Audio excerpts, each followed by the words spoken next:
Hey, good morning, Mortgage Coach. Welcome to another Tuesday call. My name is Dave Savage. I'm the CEO of Mortgage Coach. Hopefully everybody has connected with us, LinkedIn, Facebook. Everybody on this call, it's a holiday week, so kudos to you for taking time to learn, to get better. As everybody knows on this call, this is our competition. This is what average loan officers provide to families when they're providing presentations. And what we want to do is we want to help you deliver graphs, charts, streaming video, every time you're up to bat with a family to help them make an informed mortgage decision. Make sure you do it in a modern way. So I do want to remind everybody we'll be recording this. Our YouTube channel is just cranking. We have almost 8,000 views this month. We've got over 1,200 videos. Make sure that you subscribe, and also make sure that you use the search feature. In addition to that, we have a playlist, so you can really net out if you want to focus on things that are realtor-centric. We've got a way for you to do that. If you are interested in this marketplace, last week's call with Ann and Kristen was awesome.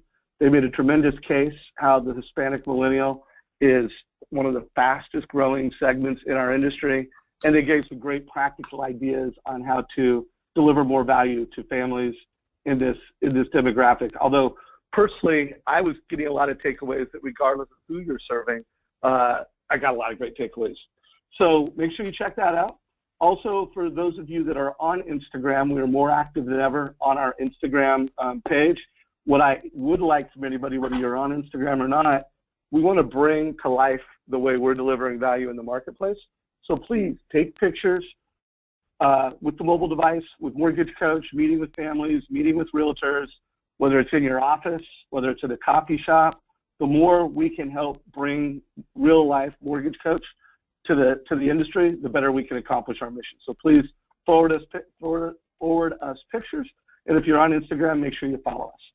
So we've had an awesome month. You know, we kicked it off with Marty Preston. This presentation, by the way, Michael, was all about the in-office experience. Marty is in Louisville, Kentucky, or Lexington, Kentucky. 90% of his families come into his office. Then we had Sam Hansen, sweet Kristen, and Ann and Michael. We've got you this week, so welcome to the call. Thanks so much. Great to be here. Good. Well, I think this is the third time we've had you on our platform. Last time it was about Book Yourself Solid. I know you've got 6 books.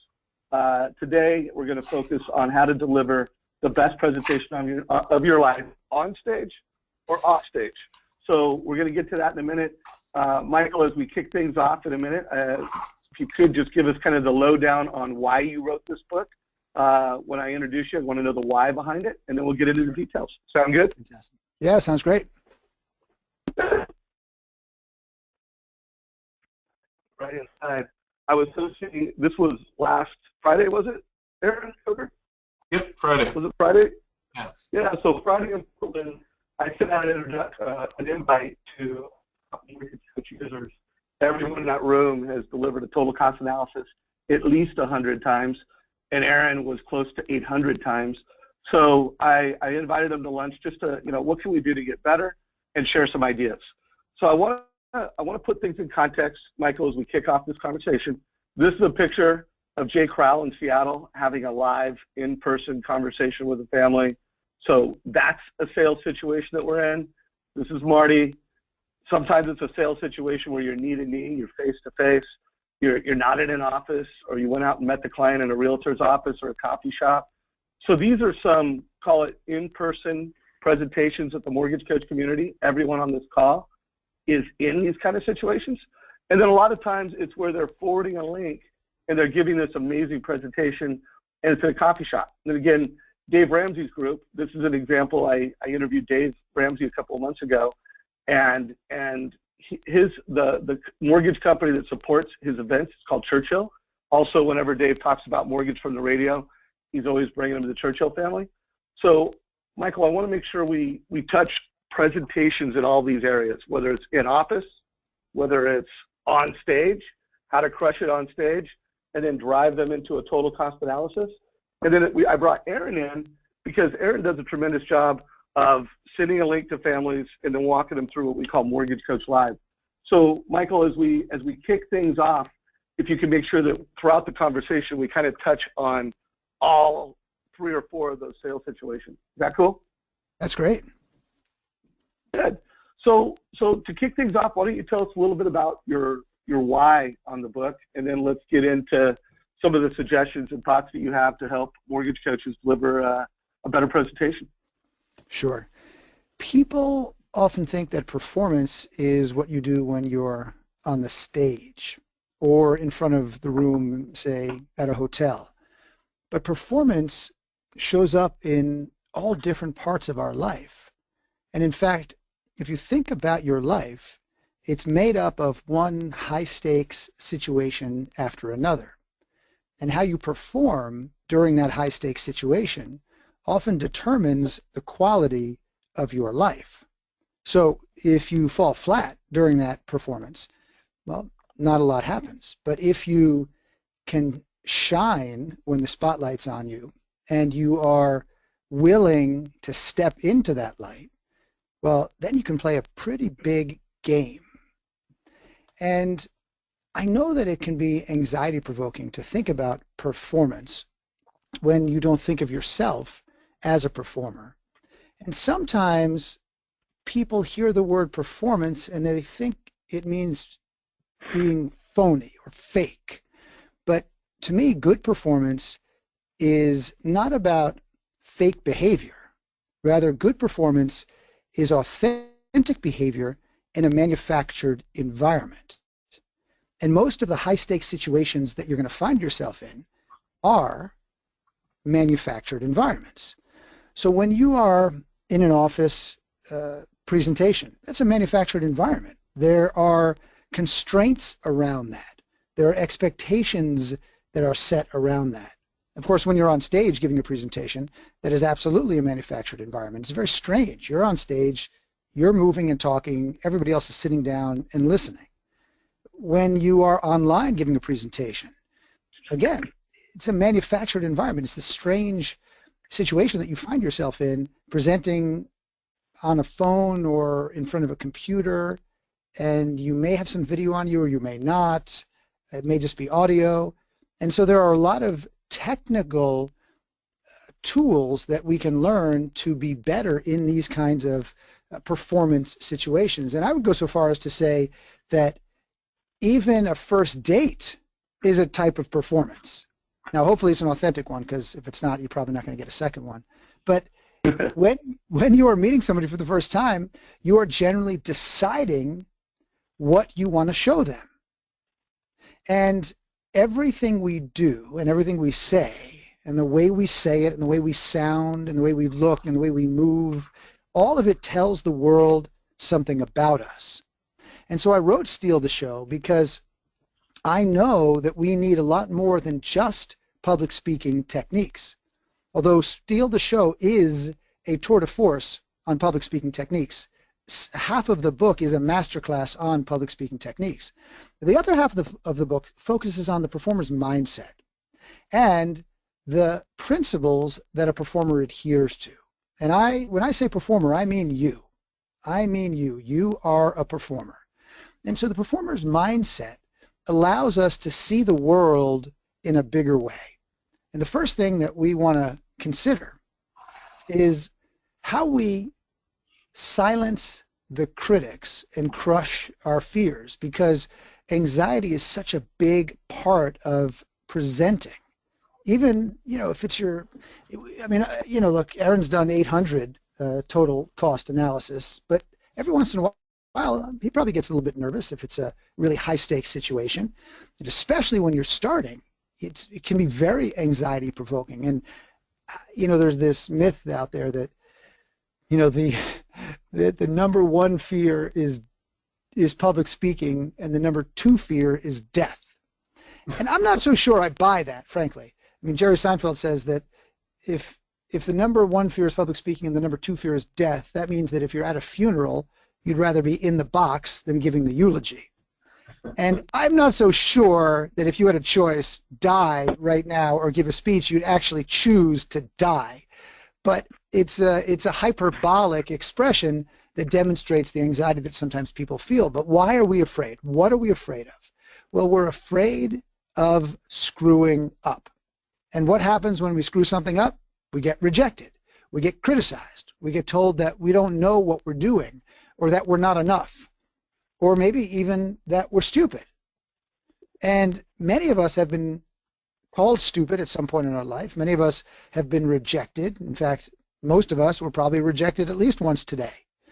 This is a normal part of life, but we avoid it like the plague because it hurts. It's not comfortable. It's not a day at the beach. It is painful. And so if you put yourself out there, if you raise the stakes in your life, then you're going to get more rejection. You're going to get more criticism. And there's two types of criticism. There's criticism from the external critics, those people out in the cheap seats. You know, they're the people who like to push others down in order to lift themselves up. And then there are the internal critics. Those are the voices in your head. And those voices in your head are voices that maybe have been with you for a long time. Maybe they come from your parents or from some sort of influential figure in your youth. But those are the voices that tell you you shouldn't be there, that you're not enough, you don't know enough, and you'll never be enough. But those are the voices we need to silence first. Those are the voices we need to silence first, because when those voices are loud, then we tend to hear the external critics even more. When those voices inside our head are loud, the external critics sound even louder. The external critics are always going to be there, but when we can crush some of our own fears, then we don't hear those external critics quite as much. And how do we do that? Well, we ask ourselves, what's more important, approval or results? What's more important, approval or results? And the knee-jerk response to that question is usually, oh, results, of course, I'm a results person. But if you look at a lot of the things you do, it's very likely that a lot of the things you do and say is designed to get somebody's approval, to get them to like you, to pat you on the back, to say you're doing a good job, or you're really smart, or I like you. It's like the Sally Field. You like me. You really, really like me. And I speak to this, you know, from a man who knows. I mean, I was once a professional actor. I was on shows like Sex and the City, Third Watch, All My Children, Law and Order, 100 Center Street. I did films like The Pelican Brief, Down to Earth, Call, The Believer, and I did hundreds of voiceovers. And you don't usually become an actor because you don't want approval. So I am a recovering approval getter. But now I'm not so interested in approval on the front end. I'm interested in results on the front end, because generally when you get results on the front end, you get approval on the back end. So what's more important to you, approval or results? How are you behaving in these situations, in the office meetings, in the total cost analysis, on stage, online? How are you behaving? Are you behaving in there in such a way that you're trying to get them to like you, or are you behaving in such a way that you're trying to get them to say yes to what you're offering? And one of the first principles of performance, in fact, this is the first chapter of the second part of Steal the Show, is getting very clear on your objective. Now, this is a little bit different than a sales goal. And we know a lot about choosing goals as it relates to sales. But I write about this because I take a lot of the actor's technique and I re-engineer it for non-actors, for somebody just like you, so you can use them too. And when you are creating a character for a play, it is very similar to the way that you create a character for sales. The difference, however, is that the character you're creating for sales is a version of you, is an amplified version of your best self, of the parts of you that are most compelling. An actor creates a character based on themselves in order to show you someone else. And in order to do that, you need to choose objectives. I am trying to accomplish this. I want to get this from this other person. I want to make them feel this way. Here is what I want to do. And then chooses actions and uses tactics to get that result. And all of those actions, all of those tactics will make other people feel differently, think differently, and behave differently. And we do the same thing in sales. We need to do it authentically. We're not pretending we are someone other than we are, but we can use the same kind of tactic to shine during these kinds of situations. And we worry no longer about ourselves. We no longer worry about how we look. We no longer worry about any of the things that we typically obsess on. We worry about getting people to think differently, to feel differently, and to act differently. That's what we do. And if your desire to achieve those results is greater than your fear of screwing it up, then you generally will achieve those results. That's where we need to start, because the performer's mindset is what puts us in a position to be successful. And I'm going to guess that when we get to hear from Aaron today, he's going to say, you know what, I see the world that way. I focus on results, not approval. That's my guess. And so we'll hear what he has to say about that. And then we want to look at, go ahead. Hey, I wanted to jump in because mortgage coaches, I want you to put what Michael said into really these 4 categories. Because as a loan officer, you know, whether you're doing a lunch and learn with realtors, whether you're doing a home buyer workshop, whatever it is, there's Onstage, there's in person. Aaron's going to talk about, you know, how he uses Mortgage Coach Live to drive an online experience. But then there's also the video. And Michael, as you're framing this, I want you to think about that, because one of the things that we drive and we help loan officers do is we help them add a video to their mortgage coach experience. So there's, you know, they ask the questions, the family questions. They, you know, listen to their goals. They put together graphs and charts to create a plan to achieve those goals with a mortgage. And then we're always trying to get them to add a video to that. And one of the biggest challenges we have is just people getting over the emotional hurdle of, I don't like the way I look, you know, Yes. now they make the video. Yes. So I would say it would be a huge win in this call if, you know, not only, I mean, I came into it saying, hey, real clarity, let's drive value around how to deliver on stage experiences online. Aaron's here to do that. But if you could make sure you really crush it, any ideas you have coming from your actor background and just from writing the book that would give folks the power to get over the hurdle and create the video, and then also just tactically do that. So if you could add that to the checklist, I'd be grateful.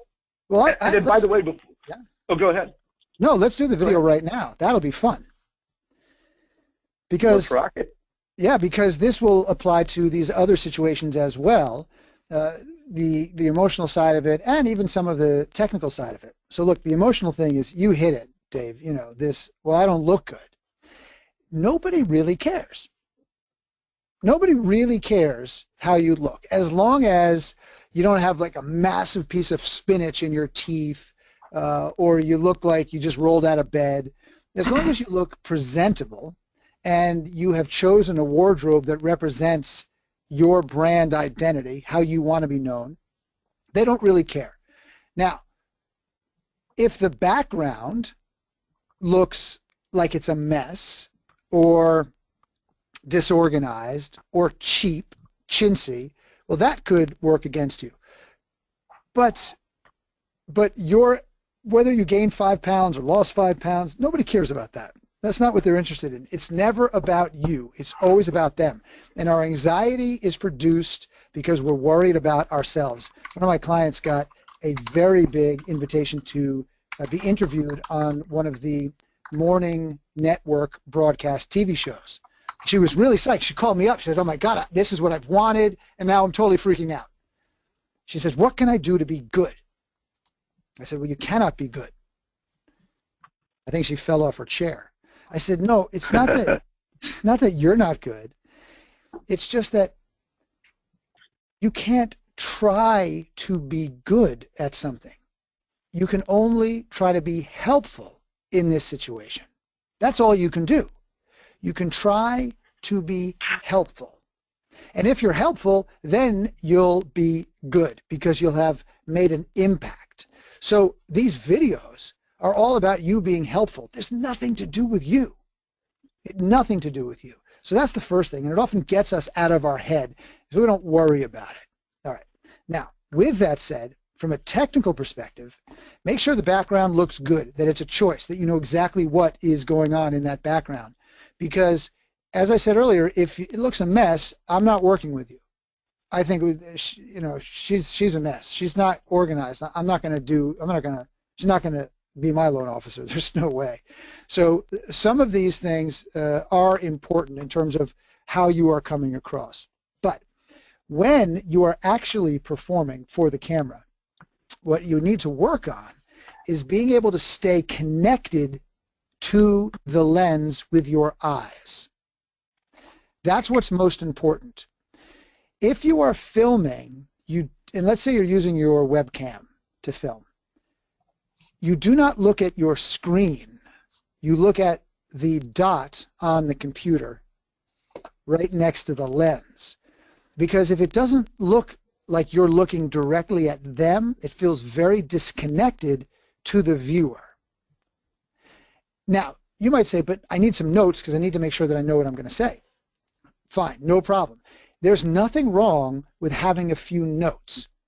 And what I would suggest you do if you want to use some notes is say at the beginning of the video that you have some notes. Listen, I've jotted down a couple things I want to talk to you about based on X, Y, and Z.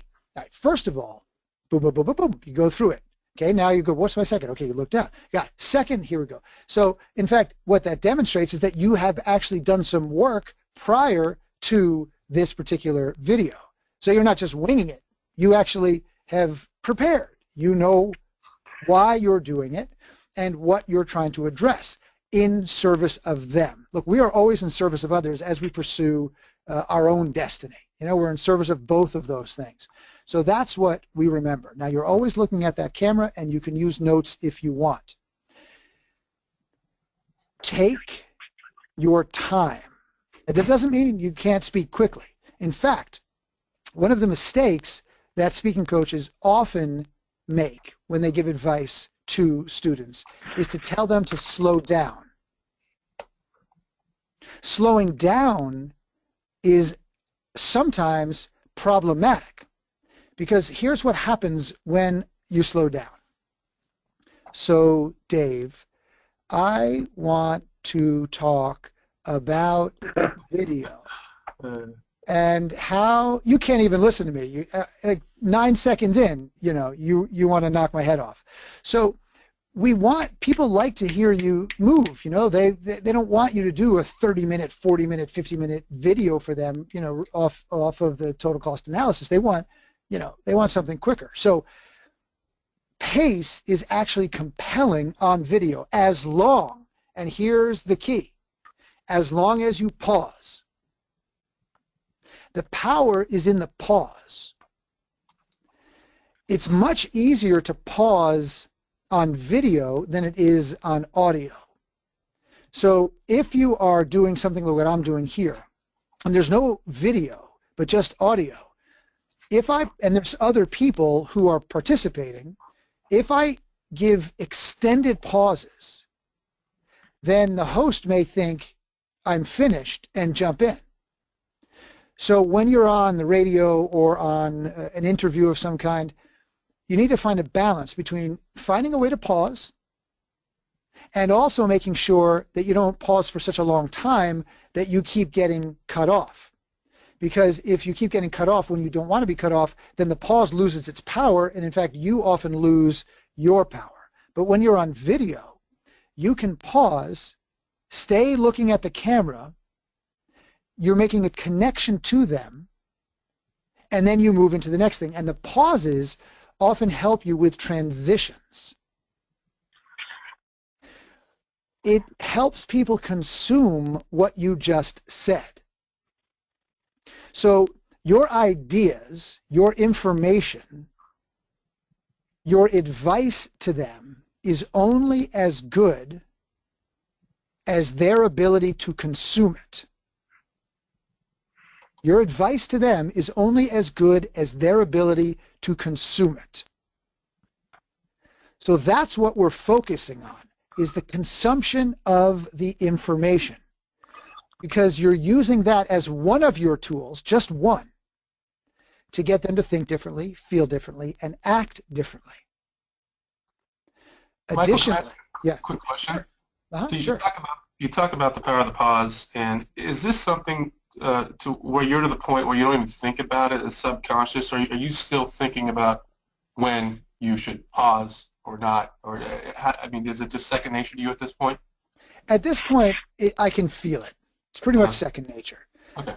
One of the things that is helpful for somebody who doesn't feel like it's second nature yet is to recognize that they have something worth saying.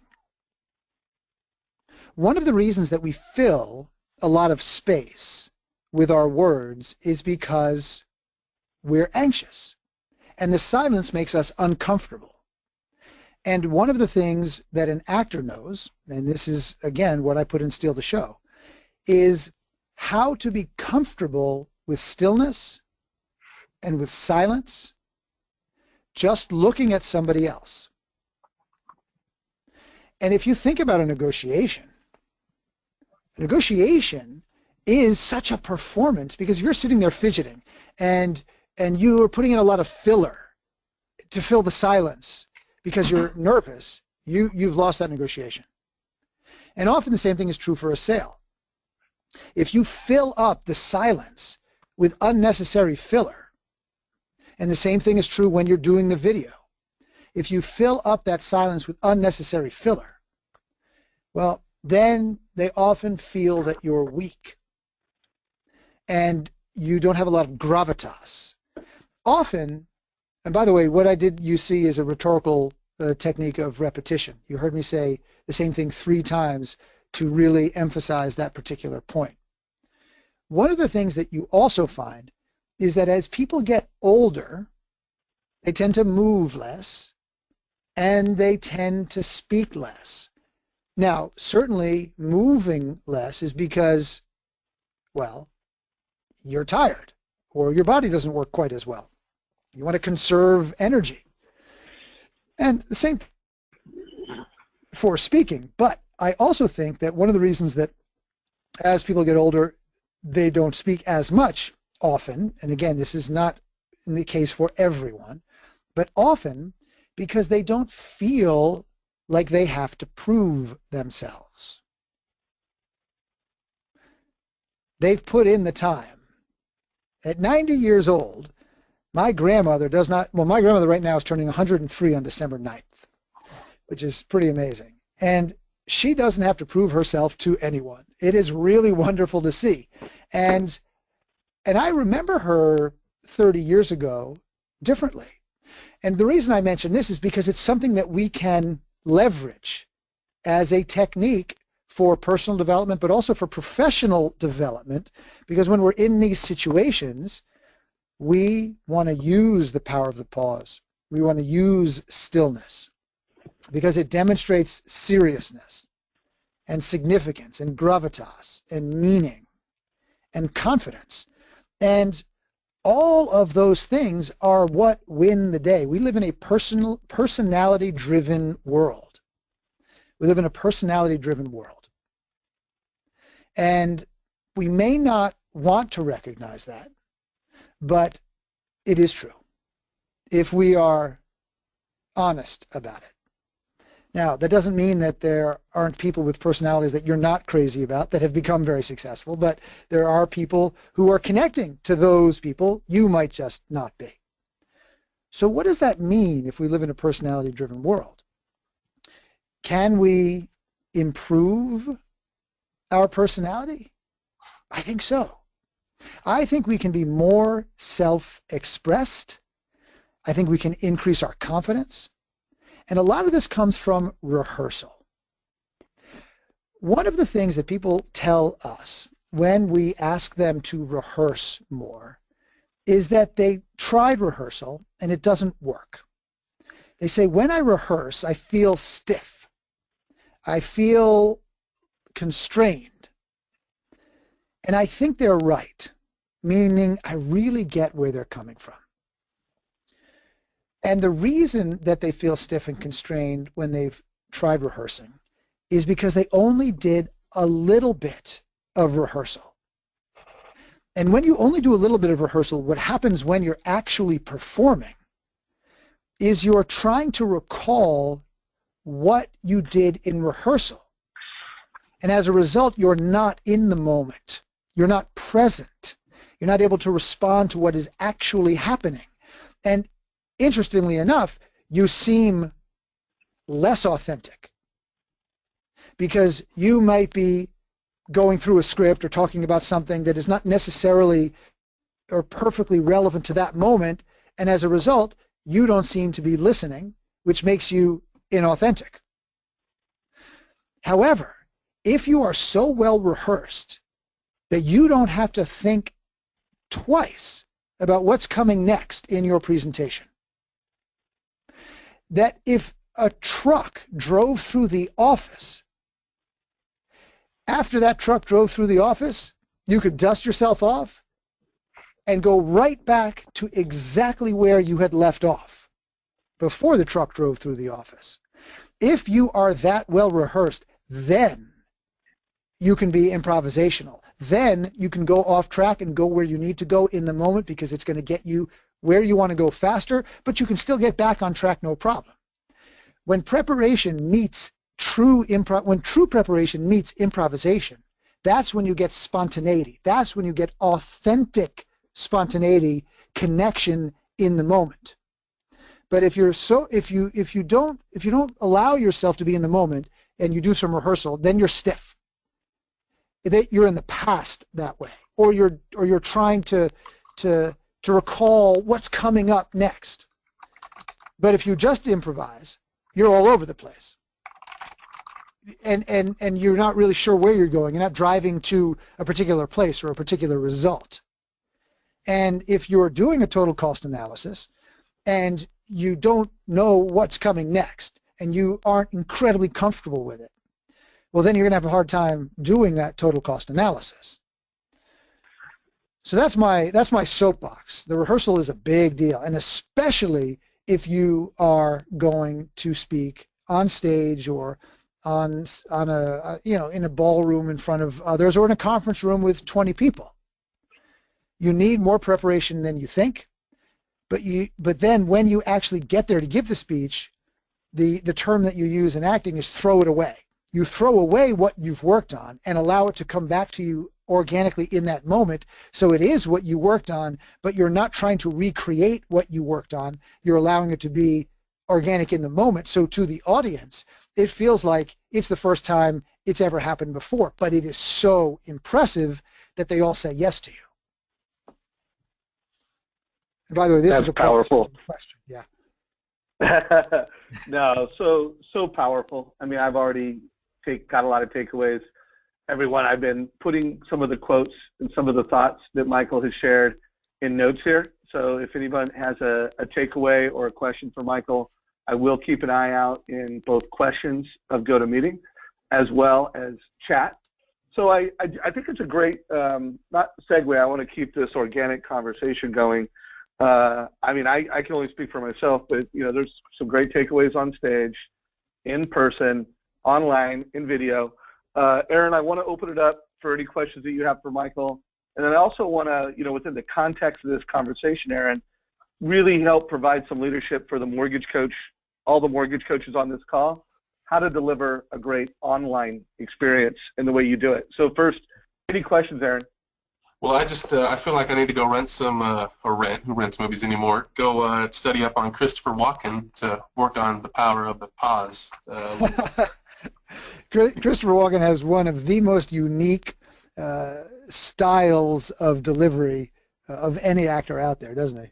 Oh, yeah, absolutely. Just a little more cowbell, baby. A little more cowbell. Yeah, more cowbell. That's right. Right, yeah. More cowbell. But, yeah, I really think that is important. You don't think about that as much. We tend to, in sales situations, like you said, just go, go, go, go, go, go, go. But it is uncomfortable to pause, especially on the telephone. I think it's a lot easier in person with someone to take that time just to sit back and, are you ready to move forward? And just wait till they say it. And I think that comes, like you said, of having the confidence in your abilities and what you bring to the table. So there's a lot of great information here, and I'm glad, Dave, that you invited me to be on this call because very, very helpful. Great. And Dave, I'd love to do a couple quick tips, some real practical stuff for speaking on the stage, if that would be okay. Yeah. Well, let's do this before we segue to that, because Aaron's only going to take about 5 minutes. I do want him just to, Aaron, if you could share your live experience, because I think it aligns with this, and then let's, for the rest of the call, focusing on on-stage performances. Does that sound good? Sounds great. All right, so Aaron, if you could walk us through, I know the way you drive an online experience. I mean, I know you put a video on the end of it, but if you could just, in 5 minutes or less, share with the mortgage coach, all your peers on this call, how you're driving an online experience when you're on the phone with the client. Yeah, so I like to keep it simple. I don't want to overcomplicate it. I mean, you can see this is the email I send to every client that they get. I've got it saved on my desktop, so I just double-click on the email, put their address in there, cut and paste the link, and I send it to the client. And just keep it simple. Again, I know obviously when a client clicks on the link, when they've looked at it. Oftentimes I'll be preparing it for the client while I'm on the phone or letting them know I'm going to call them back quickly. And you mentioned, Dave, you said Edge Live. Who's doing that? And I just assumed that everybody got online with their clients and walked them through the data, did the clicking. I just thought that was a given. So apparently not everyone does that, but if you're not doing that, I highly recommend doing it. So what I tend to do is I keep my videos short and sweet. If you go to the next slide, Dave, you can see that the video I have there, it's about 8 seconds. I just say, hey, it's me, give me a call, talk to you soon. I don't want to go through the presentation of the material. And you can see my desk is clean, it's not cluttered. Is that work for you, Michael? There, everything looks good. You need a loan, Michael? I can help you out. But That looks good. No, it looks great. Okay, so it's just I keep it short and sweet, and I want to do the selling, if you will, when I'm on the phone with the client if I don't have the opportunity to meet with them face to face. And also I keep it, if you go back to the previous slide, Dave, I keep it to just 2 options. Now, I keep it simple. I know we have the ability to throw 4 up there, but it's overwhelming even to me sometimes when I'm going to present that data with 3 or 4 options up there. So I kind of narrow it down to a couple of options and just focus on those, option A or option B. Sometimes I'll label it no mortgage insurance, mortgage insurance. How much cash out do you want? How little do you want? So we'll look at the different scenarios, and I'll just go on there and I'll walk them through, highlight. First thing I do, I say, do you see that highlight? That column highlight? Yeah, great. I'll just walk them through. I mean, it's pretty simple, and it really takes away any of the confusion, because if a client's going to look at this on their own, there's going to be a lot of questions, there's going to be a lot of confusion, they're not going to be able to find the information, they don't know what the savings over 35 months means, they don't know the interest in MI paid in 15 years, they don't understand the calculations. So I feel it's best for me to get online with that client and walk them through the data. One thing I have done with some clients is we'll do a little Google Hangout, so we'll do the video. I'm big into video, got a webcam. So we'll just do it online. They'll have their webcam up, I'll have mine up, and I'll be walking them through Edge Live while we're looking and talking to each other. And again, I think that creates that connection. You made a good point. It's very awkward, Michael, when you're looking in the camera, because my camera's on top of my screen, and your eyes want to go to the data that you want to present. And again, it's hard. You got to keep that focus, like you said, on the lens of the camera. It does make a big difference because it feels like you're looking at the client. I don't watch my videos back. I don't replay them. I just usually do one take unless I flub a few words, and I'll do it again. But yeah, just one take, short and sweet, 30 seconds max most times. Send it to the client, get on the phone with them, walk them through the data every time. Beautiful. So folks, do want to remind everybody that you can drive Edge Live on your mobile devices now. So if you want to, you need some technical help on, what is Mortgage Coach Live, how do I do this, come to our Thursday call at 9 o'clock, and we'll show you how you can do that both on your desktop. You can add the video from both your mobile phone and the desktop. And then in the handout section of GoToMeeting, we've uploaded some scripts, the checklist of, what is a great video, what are the key ingredients. There's a checklist in handouts. So make sure you check that out. So, Aaron, anything else you want to share on how you're doing this that you think is important? And then I would love for you to, think of some questions that while Michael is providing leadership about what to do from stage, anything you have to add to that? Yeah, I think the key thing is, again, video short and sweet. I like to keep it 2 options, no more than 2. Again, simplifies the process for them. I do focus on, I go into the More Info tab. I'll break down the payment for them. I will also break down the closing costs line by line. Even in the old world, the GFE world, I always reference my clients back to the mortgage coach analysis. I think with the LE and the CD, it's a little more transparent, less confusing than the good faith estimate is, but I tend to, again, drive my clients to the edge analysis for any updates because I've trained them that this is what we're going to do. This is your dedicated link. Save the URL in your favorites. It will always be there for you. You don't need to. I'm not going to send you. I will send you the link, but it'll be the same link every time. I'll make updates as you find a property or as we adjust the down payment or whatever it may be. And I wanted to piggyback on what Michael said. I took some notes here about there is a lot of apprehension about recording yourself and listening to yourself. I've done the radio before, and nobody cares what you sound like. Nobody cares what you look like unless you're a slob. So it's that internal criticism that you mentioned, Michael, and then, again, the external criticism. Just throw those away. I mean, we're out here to help people. We're out here to provide a service, provide a mortgage, and you need to be, again, results-driven, and this is one tool that will help improve your results over time. Beautiful. Well, hey, appreciate that. I want to remind every mortgage coach, because I'm always trying to push you guys to step up and above and beyond what you're already doing. And so between some of the things that Michael's sharing, I do want to call attention to that interview I did, I don't know, it's been 3 months now with Simon Sinek, where, the why behind what you're doing, when you take the time to create the total cost, put a video on it, you're demonstrating to that client that you really do have their best interest in mind. You're not telling them you have their best interest in mind.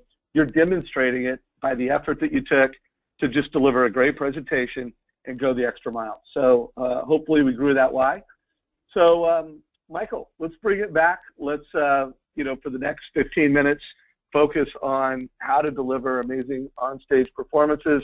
Everyone, I highly recommend that you go out and you buy Michael's book. We put a link to the Amazon to buy it. And then Michael, of course, as we close out the call, I'm a big believer in everything you do. You do a great job of creating great mobile apps, online content. So, tell us how we can connect with you over the next 15 minutes. Sure, sounds great. Happy to. All right, listen, gosh, the bar actually for speaking on stage is pretty low, which is a good thing and a bad thing. It's a bad thing in that, we want better presenters because we want to enjoy ourselves more when we're in the audience. But in a way, it's a good thing because if you just change a few things about the way you present on stage, you can really stand out. And you don't need to be an entertainer to be a performer. Your job is not to be a comedian. If, let's say, for example, I go and have someone originate a loan for me, and they're incredibly funny, and I have the best time, but they screw up the whole loan, and for some reason I end up with a 37% interest rate instead of the 3.7 that they were supposed to give me. Well, I'm not going to be too happy. Is that a good loan officer? I don't think so. If I go to a comedy club and I go there to laugh, but the comedian puts together a total cost analysis for me, is that a good comedian? Probably not. So what we're doing is we want to make sure that we know what our role is. And our role is not to go out there on the stage and be this big entertainer, do a song and a dance, or tell jokes. Our job is to help them move from where they are to where they want to be. Simple. So there's some technical things that you can consider that will help you. Number one, the bio is very important. Your biography. The speech that you give, the presentation that you give, does not start when you open your mouth. It starts when the person who's introducing you opens their mouth. I cannot tell you how many introduction bios I have had read about me that were just mangled, destroyed. And about 6 years ago, I got to the point where in all my contracts for my big keynotes, it was required that the person who does the introduction bio rehearses it with me. Because I was called Michael Porter more than one time, and Michael Porter is a Harvard professor, also an author. My books have been called the wrong names. My company names have been reversed. So you got to be careful about that. So you want to make sure that whoever's reading it has ample time to review it. And then, of course, you want to make it short. Because the shorter your bio, the more impressive you are. I mean, think about Bill Gates. If you're introducing Bill Gates before he gives a speech, what are you going to say? You're going to say, ladies and gentlemen, Bill Gates. You don't need to know that he founded Microsoft, or how about the president? You don't say, ladies and gentlemen, the president of the United States. He was once a community organizer, and then he went on to this, and then he went to college here. You don't do that. You just say, this is the president. You know exactly who he is. It's really simple. So, of course, we are not the president. We are not Bill Gates. But what they need to know is that we know what they want to know. That's the credibility that needs to be established before you start speaking, because if they don't know that you know what they want to know, then they'll spend the first 15 minutes trying to figure out if you know what they want to know. So that's very important. Then, you don't need to say, it's great to be here. Why? Well, for two reasons. Number one, most other presenters who have gone before you on that day said the exact same thing. And number two, what's the alternative? That you're really pissed off that you're there? So what I would suggest is show them how happy you are to be there with your performance. Now, the other thing that often happens at the beginning of presentations is a lot of filler. Now, filler is different than housekeeping, although I would suggest one never uses the word housekeeping, because, of course, if you hear housekeeping, you do not yet need to look up from your phones, or if it's online, you can continue doing emails because there's nothing coming that you actually want to hear. So we can stay away from that. But if you are actually the one speaking, not doing the quote-unquote housekeeping, let's stay away from all the filler at the beginning, because what often happens is you do all this filler and then you say, okay, let's get started. And you're 6, 7, 8 minutes in. And that means you just wasted 6, 7, 8 minutes of their time. So get right to it. One of the things we also want to be careful is to watch the wandering. Wandering is one of the most common mistakes that people make on stage. Now, why does the wandering occur? Well, a couple of reasons. Number one, because we haven't done what's called blocking. And blocking is the stage direction, the stage movement, where you go on stage, when and why. Now, this is a higher level technique, but if you're going to do a lot of presentations, this is something that you're going to want to engage in. I address this extensively in Steal the Show. I also have a podcast called Steal the Show with Michael Port, where I talk about these very specific techniques as well. Now, this is something you'll want to learn, because otherwise, where do you go when you're on stage? And you've got all this extra energy, and you feel like you want to move, but you don't know where or when or why, so you end up wandering back and forth. And then you get this wandering one side and the other side and the other side. And eventually it becomes distracting, and it also shows that you're not prepared because you haven't made choices. Making choices is what tells an audience that you've prepared for them. Here are my choices. This is what I want to do with you.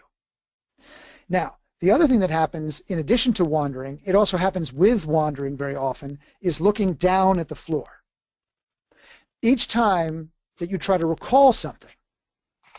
So what happens is you'll wander to one side of the stage, finish a thought, look down at the ground, come up with your next thought, pick up your head, turn, walk to the other side, delivering that thought, stop because that thought is done, look down at the ground, try to think of your next thought, look up, turn to the other side, walk, and this just keeps going on back and forth, and back and forth. And each time you look down, you disconnect from the audience. sometimes this looking down will occur even when you are not wandering. Now, doesn't mean you can't look down from time to time, or look down because you've made a choice to look down to demonstrate something to the audience. But if it's a habit because you're trying to remember something, that's something we need to work on. We want to stay as connected to the audience as we can so they see us thinking. Don't hide your thinking from them. Don't hide from them at all. Looking down is hiding from them. They want to see your thought process. They want to see your gears turning, the wheels spinning. That's what they want. That's interesting to them because then they're thinking about, oh, what's he going to say next? Oh, that's interesting. What's coming next? They want to see that. So try to avoid looking down if you can.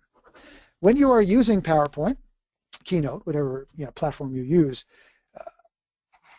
if you are using your total cost analysis software on the screen, do your best not to look at it. Now, every once in a while, you may decide to turn and look at it because you are really trying to emphasize something and you want the eyes off of you. However, there are oftentimes you're showing something for a quick example or an emotional hit, but you still want them connected to you. If you turn every time you advance a slide, then they take their eyes off of you to the slide and the presentation becomes about the slides as opposed to you. And you want the connection with you, not with the slides. You want the connection with you, not even with the information. You want the connection with you from a human perspective. You want that bond. That's what you're going for. Additionally, you don't need to point the remote at the screen. Now, I think most people know this, and that's why I think Dave gave a little giggle, but we do it. If you notice, if you think about watch people, they often will turn and point the remote at the screen to change the slide or change whatever they're showing. But that's not actually how it works. You don't even need to point it at the computer, frankly, because it has a 360-degree signal that goes out. If you need to look at the slides or whatever visuals you're showing constantly throughout the presentation, then some more rehearsal would be a great idea so that you are ahead of what's coming on the screen, not behind what's coming on the screen. And then I would also suggest at the end of a presentation, avoid saying, if you take away anything from this presentation, take away this. Why? Because, number one, if that's the thing I'm supposed to take away, why couldn't have I just done that in 5 minutes? Why did I need to be there the whole time? It diminishes the other things that you taught them, number one. Number two, it also suggests that you may be nervous that you didn't deliver. It may be nervous that it may demonstrate that you're nervous that you're not connecting with them. So you just want to say, I hope you learned this one thing. And it often makes them feel like you're nervous that you didn't deliver. And you don't want that, of course. So I would stay away from, if you take away one thing, take away this. Back to you, Dave. Well, I know for myself, I got some great reminders. I can think of times where I've pointed the clicker at the screen. I can think of times where, instead of connecting with the audience, I've looked at a slide. So, I mean, fantastic reminders. Aaron, of all those, because you do lunch and learns, and you're giving different types of presentations as a loan officer and as a mortgage coach.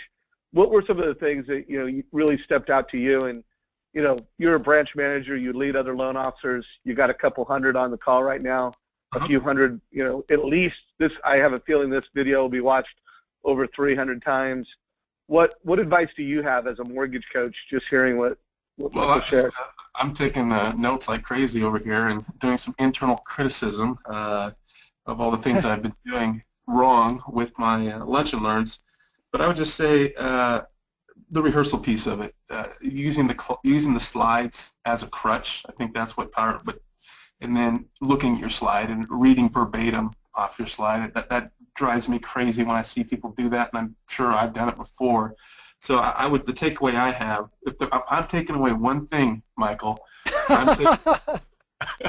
My one takeaway would be the rehearsal piece. I think that's very important because people can tell when you are polished as opposed to if you're nervous. It's in your voice. I recall I've given quite a few presentations, and when I go on stage with confidence, things go great. But I was on a panel with about 40 or 50 peers this summer, and I was nervous as all get out. I mean, could feel myself shaking on stage in a chair sitting up there trying to just calm the nerves, and it really is that preparation piece does come across. I do have one question for you. How important is I like to kind of do a mix of entertaining and performing, I suppose, and I want the audience to be engaged. So how important is audience participation? Do you think that's important? Do you think that's another crutch because you're not confident in the message you're delivering, that you have to fall back on, hey, here's a little trivia, here's a gift card if you can answer this type of question? No, I think it's wonderful. There's a whole chapter in Steal the Show, very long one, on audience participation, audience interaction, I call it, because, yeah, no, it's a wonderful thing to do. Now, of course, it needs to be relevant, and I imagine the way you're doing it is relevant. One of the things that it seems like you're doing that is excellent is creating contrast. Contrast is one of the most important elements in performance. Difference. If everything's the same, then it becomes boring. But if there's difference, if there's delivery contrast, if there's content contrast, if there's emotional contrast, well then, they feel like they're on a ride, an amusement park ride. And a really great performance often makes you feel like you're on a roller coaster. And that's a great thing. So that kind of audience interaction that you're doing is probably creating that kind of contrast and creating a great experience for the audience. Okay, great. I got to say, I'm going to go, when we're done with this call, I'm hopping on my Amazon account and going to get that book shipped ASAP. So this is awesome. Good stuff. That's great. Yeah, thank you. You're welcome. Good. So, hey, this call has been fantastic. I want to remind everybody on the call, if you're new to Mortgage Coach, every Monday, until you've created 20 TCAs, we're here to train you. Every Tuesday, 9 o'clock, I've got an amazing guest. Every Wednesday, we're teaching you how to teach, present, and influence with mobile. Every Thursday, obviously this Thursday, we will not be doing our technical training. And then every single week, we're here to train you guys, get you smart, get you effective with Mortgage Coach. If you have not gone through our mobile training, either come to our Wednesday course or watch the videos at our YouTube channel. This is a cornerstone piece of training for every mortgage coach out there. Michael, I'm grateful for the time you spent with us for an hour. If you had one last piece of wisdom to share, something to push everybody towards as we wrap up today's call, any last thoughts come to mind? I think our reputation is based on our willingness to make commitments and fulfill them. Because if we don't make a lot of commitments, then not a lot happens. We can't move the ball forward. But if we make commitments and don't fulfill them, well, nobody wants to play with us again. So continuously make commitments and fulfill them. This is how you build your reputation. This is how you get people to trust you. Because trust is based on people doing the things they say they're going to do. If you say you're going to do something and you do it, people will trust you. You say you're going to do something again and you do it, people will trust you more. And that pattern really produces a great reputation. Love it, my friend. So I want to make sure folks know how to connect with you outside of today's call. We put a link to purchase your book, but what website, if someone wanted to go deeper with you, where would you recommend they connect with you, get on your mailing list? Anything that you give to everybody, or if they want to hire you as a speaker at a sales rally, we've got a lot of managers and leaders. How can people connect? HeroicPublicSpeaking.com is a great place to go. HeroicPublicSpeaking.com. We've got a whole bunch of free videos there. We've got great tip sheet, 50 tips, that'll get you going right away. And if you buy Steal the Show, make sure you also stop by StealTheShow.com, because at StealTheShow.com we have $1,000 worth of bonuses that we give out when you buy a copy of the book. So both of those places are great places to go. If you ever need me personally, just shoot an email to questions@michaelport.com, questions@michaelport.com, and I'm always happy to help. Yeah, well, it's been a fantastic call. Have a wonderful Thanksgiving holiday, Michael, and to everybody on today's call. Aaron, thank you for joining us, adding a lot of value, asking questions, and just helping make this call connect with mortgage coaches out there and that are doing this in the real world.